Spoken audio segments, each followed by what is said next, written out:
Hi everyone, it's your girl the Sassy Engineer. Here are 10 things you should know before coming to New Zealand.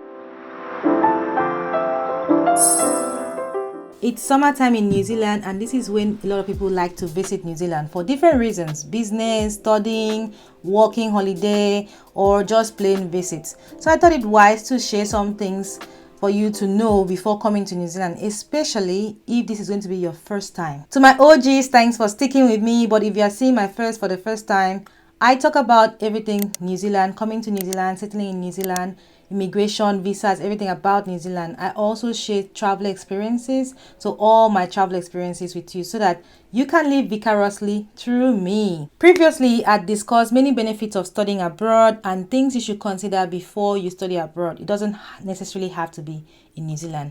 In this video, I'll be sharing with you 10 things to know before coming to New Zealand, to study, to visit, to work. Alright, let's begin. Let's start what we have come into the room to do. If you're coming to study, there are only 8 universities in New Zealand, and I have discussed all of these universities in my blog. Secondly, this is for everyone. Maori culture is very important. Now, don't mix Maori up with other Pacific Islanders. Maoris are those that are indigenous to New Zealand. So when you visit museums, you will see them call numbers like 8 million years ago. Well, by estimate, the first Maori settlers arrived in Aotearoa, which is a Maori name for New Zealand, about 1200 to 1300 AD. When the colonizers came, that's the British colonizers, just like every other country they colonized, Maori saw shege in their hands, despite the agreement they signed. If you want to know more about that, read the Waitangi Treaty. So these are some of the reasons that you will see Maoris celebrate their culture by all means necessary, by having things like Tero Maori Week, using Maori names together with the English ones. But it seems the new government is looking at making some amendments to that, and the person that is even in charge of this is a Maori.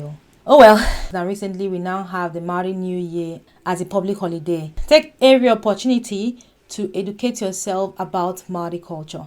You'll be surprised at how similar they are to your own culture. Number 3, the third thing you need to know about New Zealand is that the seasons are flipped, or they're opposite. So New Zealand is located in the southern hemisphere together with Australia. So down here, seasons are flipped when you compare it to the northern hemisphere, like, Canada and the Europe and the rest. I've discussed this in some of my videos. One of them is the 20 interesting facts about New Zealand. The video is here. Go and check it out to learn other fun facts about New Zealand. In summer, like we are now, temperatures go as high as 26 degrees, nearing 30 in some places. It's like right now, it's really hot. I have to open the windows to let the breeze in. But just because of this video, I have to close it. So I am boiling. Am I? Nah. It's warmer in the North Island than in the South. Again, watch that interesting fact about New Zealand to understand what I mean by North Island and South Island. It doesn't snow in the north except like in higher places of higher altitude, like the mountains. Our favorite place to go is Mount Upeo for skiing and sledding.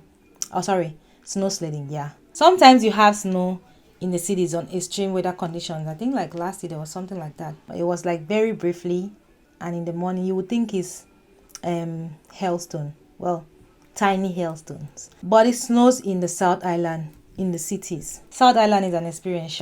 That's why tickets are expensive to South Island. My advice for you coming to New Zealand is that regardless of the weather, pack for all season, because the weather here experiences what we call brain touch.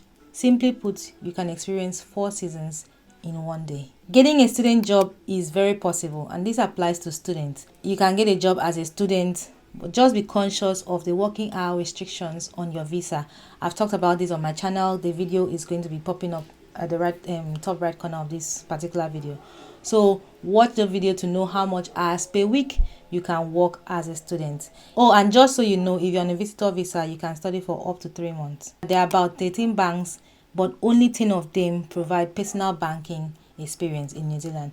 And this 10 can be split into 4 major banks, 4 regional and community banks, and 2 foreign banks with New Zealand operation. Number 6, what can you bring to New Zealand? Now, if you've been following me for a while, you will know that New Zealand has very strict laws on what people can bring into the country. To avoid stories that touch, watch these videos that I've lined up the thumbnails to know what you can bring to New Zealand.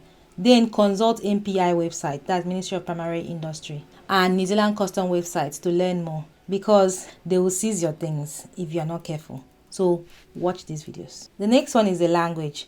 I know when you hear Aotearoa, you're like, they don't speak English there. Kiwis speak English, New Zealanders speak English, they speak Maori, and they speak sign language as their official languages. However, you feel like the country is an extension of China or India, depending on the suburb or the city that you find yourself. That's because there are so many Chinese and Indians in New Zealand. After them, you have Filipinos, you have people from the UK, US, South Africans, Italians, French, the list goes on. But the top ones are Chinese and Indians. You see a lot of Indians in government agencies and anything tech. You'll find many Chinese in real estate, finance, entertainment, construction. I mean, you also see some Indians and other countries, but I'm talking about proportion. It's mainly dominated by Chinese. And honestly, some of them don't understand English. And then you'll be wondering, I wrote IELTS. I had to pay tons of money to come to this country. How did they pass through? Don't let that bother you. Just face your work, face what you came in to do, and enjoy the country. Internet is slow here. I know I'm going to piss some people off with this statement. They'll be like, I've been to Nigeria before. You guys' internet is whack and all that. Of course, not compared to Nigeria, where mobile plan is 100 megabyte per second. I think that's the fastest. And they're like, oh my God, it's so fast. No, I'm not comparing it to Nigeria. I'm comparing it to other countries which you guys should be competing with. The internet is slow when you compare it to other countries, other bigger countries. The maximum download rate here, from my experience, is about 1,000 megabytes per second, which to me, I think is fast. But most people that come from other countries like the UK, the Europe, China even, are like, oh my God, it's so slow here. That's why I'm telling you, if you're going to be coming from that part of the world, internet may feel slow for you. I don't know why I felt the need to explain that. Anyway, if you secured a job here in New Zealand, ask your employer if they can provide you temporary accommodation.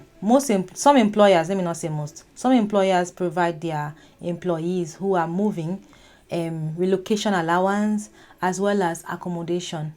Some of them even help them to book flights and all that. So all of this is in the package. If they haven't mentioned anything, ask them. They will not take the job away from you.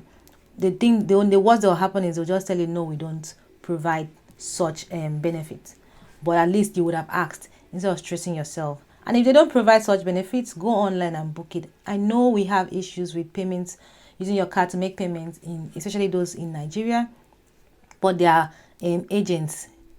There are online agents you can use. For instance, booking.com also operates in Nigeria. So you can use that to book and they make the payment. Make sure that you secure accommodation, because some people come here and they are stranded because they did not secure the accommodation. You find out that you can't even get a hotel. So don't do that to yourself. The last one, which I think will benefit everybody, whether you're coming here to study, you're coming here to work, you're coming here to visit, whatever you're coming here to do, this will benefit you, is to get the NZ Ready tool.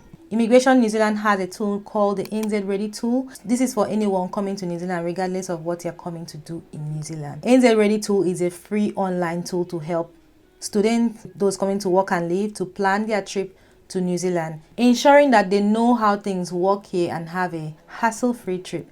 Everything from pre-departure checks to post-arrival is all there. And guess what? It is free. Once again, the name of the tool is known as NZ Ready Tool and is on the Immigration New Zealand website. All right, those are the 10 things I thought you should know before coming to New Zealand. But here's a bonus point, and it is that NZ is the 4th safest place in the world. According to the Global Peace Index, NZ is the 4th safest country in the world. It dropped by 2 places due to a spike in, I think, teenage crimes, ram rates, etc. in the last 2 years, which I would attribute to cost of living. So let's just blame it on cost of living, increased cost of living. Regardless, you will feel secure in NZ. Of course, there will be some randy suburbs and people here and there, which you should be conscious of. The fact that the NZ is conscious does not mean you should be careless, okay? Just be aware of your surroundings and flee from dangerous situation.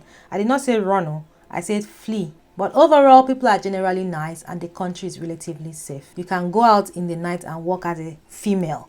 So you see how safe that is? This one is for students. If you are coming to New Zealand to study, for tips to make your study abroad experience a very good one and very memorable, watch this video here. Once again, don't forget to click the subscribe button.